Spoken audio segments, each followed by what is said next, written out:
गरेको हो, क्लबभित्र भएको विवाद पनि होइन। र त्यो एरियामा चाहिँ अहिले पछिल्लो टाइममा त्यस्तो धेरै ठुलो चाहिँ कुनै ठुलो होहल्ला गर्ने, मोटरसाइकल ठुलो आवाजमा निकाल्ने, धेरै ठुलो दुःख हैरानी दिने किसिमको त्यो भएको पनि छैन।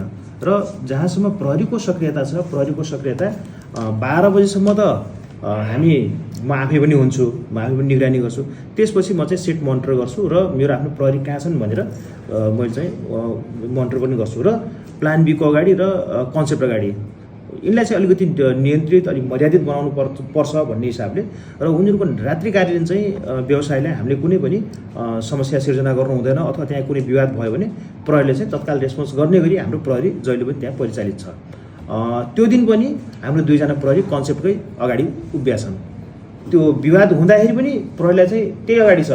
यो विवाद भनेको चाहिँ भित्र गल्लीमा गइसकेपछिको यो